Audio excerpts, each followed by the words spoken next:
नमस्कार मंडळी, विदर्भ स्पेशल पाककला आणि संस्कृती या चॅनलमध्ये आपलं सर्वांचं मनापासून खूप खूप स्वागत आहे. आज आपण बनवणार आहोत खरबुजापासून कुल्फी किंवा आईस्क्रीमही तुम्ही करू शकता. तर आज आपण खरबुजाची आणि खरबुजाचे बियापासून कुल्फी तयार करणार आहोत. तर आपण बरेच वेळा खरबूज आणतो, खातो आणि हे बिये फेकून देतो. काही जण हे बिये वाळवतात आणि त्या खातात, सोलून खातात. तर तसंही ते आपण उपयोगात आणू शकतो किंवा अशा प्रकारेही रेसिपी करून त्यामध्ये ह्या बिया टाकू शकतो. तर त्याचा कसा वापर करायचा, त्या कशा टाकायच्या हे आपण या व्हिडिओत बघणार आहोत. तर बघा, आता आपण बिया काढलेल्या आहे, खरबूज वेगळं कापून घेतलेलं आहे. तर खरबुजाच्या बिया मिक्सरच्या भांड्यामध्ये टाकायच्या, थोडंसं किंचित पाणी किंवा दूध टाकायचं आणि मिक्सरवरती फिरून घ्यायचं. म्हणजे बारीक पेस्ट करायची आहे. जेवढी पेस्ट बारीक होईल तेवढी पेस्ट बारीक करायची आहे. तर आता आपण बघू शकता की अशा प्रकारे मी बारीक पेस्ट तयार केलेली आहे. तर एक मोठी चाळणी घ्यायची आहे, त्याच्यावरती कॉटनचा पातळ कपडा टाकायचा आणि बियांची पेस्ट टाकायची. तर या कॉटनच्या कपड्यामधून आपण हे पेस्ट गाळून घेणार आहोत, कारण यामध्ये जे बियाची साल आहे तर ते थोडीफार राहते आणि ते खाताना आपल्याला लागते. तर ते लागू नये यासाठी आपण कॉटनच्या कपड्यामधून हा गर गाळून घेणार आहोत.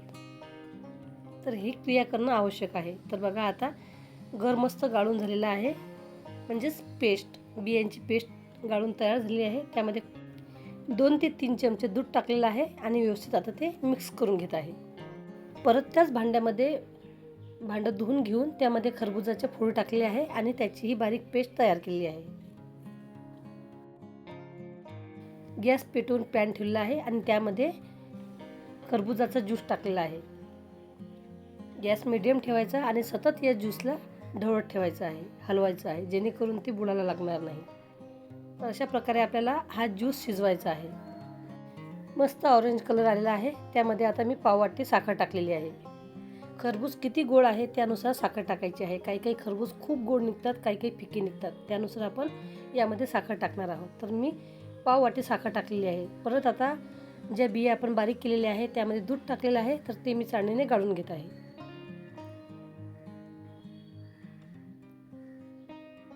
हे मिश्रण आपण 2 ते 3 मिनिट आता शिजवणार आहोत, म्हणजे थोडंफार घट्ट करून घेणार आहोत. इतपत घट्ट करायचं आणि गॅस बंद करायचा. पॅन धुवून घेतलेला आहे आणि त्यामध्ये आता थोडंसं किंचित 2 ते 3 चमचे पाणी टाकलेलं आहे आणि 2 वाट्या दूध टाकणार आहे. 2 वाट्या दुधासाठी मी 3 चमचे दूध पावडर घेतली, तर मोठे 3 चमचे दूध पावडर आपल्याला लागणार आहे. एखादा चमचा तुम्ही यामध्ये कॉर्नफ्लॉवरही टाकू शकता, परंतु जर तुमच्याकडे दूध पावडर असेल तर तुम्ही संपूर्ण दूध पावडरच घ्या. तर 3 चमचे दूध पावडर टाकायची, व्यवस्थित मिक्स करायचं आहे.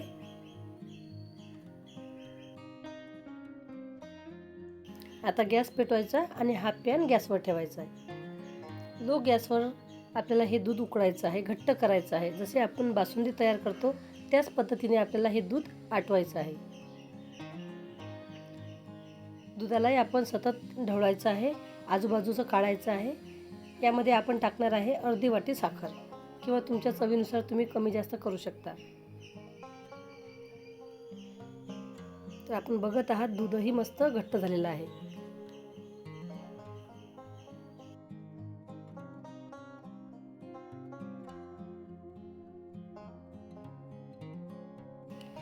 जशी बासुंदी घट्ट असते त्याच पद्धतीने आपण हे दूध आता आटून घेतलेलं आहे, घट्ट केलेलं आहे. यामध्ये आता आपण खरबुजाची पेस्ट जी आपण शिजवून घट्ट केलेली आहे ती टाकायची. एक प्रकारे आता आपला हा आंब्याचा रस दिसतोय की आपण यामध्ये आंब्याचा रस टाकलेला आहे, परंतु आपण खरबुजाची पेस्ट टाकलेली आहे जी शिजवून आपण घट्ट केलेली आहे. खरबुजाची आणि खरबुजाच्या बियाची, म्हणजे बिया फेकून न देता त्याचा आपण या कुल्फीमध्ये वापर केलेला आहे. त्यामुळे आपली कुल्फी अतिशय क्रीमी आणि सॉफ्ट होणार आहे, मऊ होणार आहे.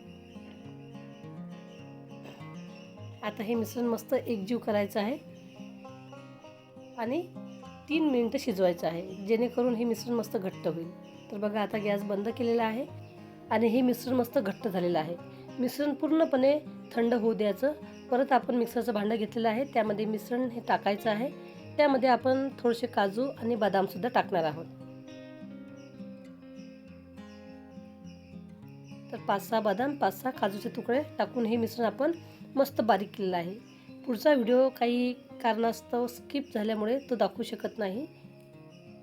तर आपण 2 प्याले घेतलेले आहे, 2 छोटे ग्लास घेतलेले आहे, त्यामध्ये मिश्रण टाकलेलं आहे आणि हे मिश्रण आपण 4 ते 5 तास फ्रीझरमध्ये ठेवलेलं आहे. त्यानंतर आता आपण बाहेर काढलेलं आहे. अशा पद्धतीने आपलं हे मिश्रण घट्ट झालेलं आहे. तर आता मी चमच्याने तुम्हाला काढून दाखवते. तर तुम्ही हे मिश्रण असंही खाऊ शकता. हे बघा, जसं आपण आईस्क्रीम खातो त्या पद्धतीने तुम्ही ही कुल्फी खाऊ शकता किंवा आईस्क्रीम खाऊ शकता. नाहीतर मग अशा प्रकारे आपण त्यामध्ये स्टिक टाकून त्याच्या कुल्फ्या तयार करू शकता. 2 ते 3 तासाने आपण ह्या कुल्फ्या बाहेर काढलेल्या, त्यामध्ये स्टिक टाकलेल्या आणि आता आपण 3 तासाने परत हे बाहेर काढलेलं आहे. यावरती बटर पेपर लावलेला आहे आणि त्याला रबराने गुंडाळून घेतलेलं आहे. तर बघा, मस्त कुल्फ्या तयार झालेल्या आहे. तर हे प्याले तुम्ही पाण्यामध्ये ठेवून कुल्फी बाहेर काढू शकता किंवा दोन्ही हाताच्या मध्ये हा प्याला घेऊन तो असा हाताने फिरवून, म्हणजे आपल्या हाताची गरमाहट त्या प्याल्याला लागते आणि ह्या कुल्फ्या सहज बाहेर निघतात. तर तुम्ही पाण्यात ठेवूनही कुल्फ्या बाहेर काढू शकता किंवा हातामध्ये फिरवूनही कुल्फ्या बाहेर काढू शकता. तर आपण बघू शकता की खूप मस्त क्रीमी टेक्स्चरची आपली कुल्फी तयार झाली आहे.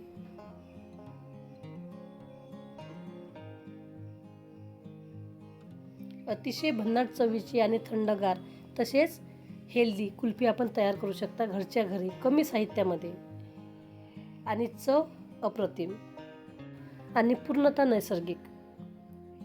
तर मस्त कुल्फ्या आपल्या काढून झालेल्या आहे आणि खूप मस्त कुल्फ्या तयार झाल्या.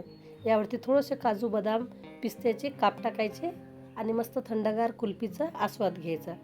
अशाच प्रकारच्या नवनवीन पारंपरिक हेल्दी आणि टेस्टी रेसिपी, तसेच उन्हाळी रेसिपी, वाळवण रेसिपी, पावसाळी रानभाज्या, त्यांची माहिती, त्यांची ओळख, हे सर्व रेसिपी आपल्या चॅनलवरती वारंवार मी घेऊन येत असते. तर तुमच्या आवडीनुसार, सवडीनुसार तुम्ही बघू शकता. तर बघा, कुल्फी मस्त तयार झालेली आहे. रेसिपी आवडली तर नक्की करून बघा, कारण उन्हाळा आहे, खरबूज मस्त बाजारामध्ये विकायला येतात. तर तुम्ही अशा प्रकारची कुल्फी करू शकता आणि खाऊ शकता. तर रेसिपी आवडली तर रेसिपीला लाईक करा, कमेंट करा, शेअरसुद्धा करा. व्हिडिओ बघितल्याबद्दल धन्यवाद मंडळी.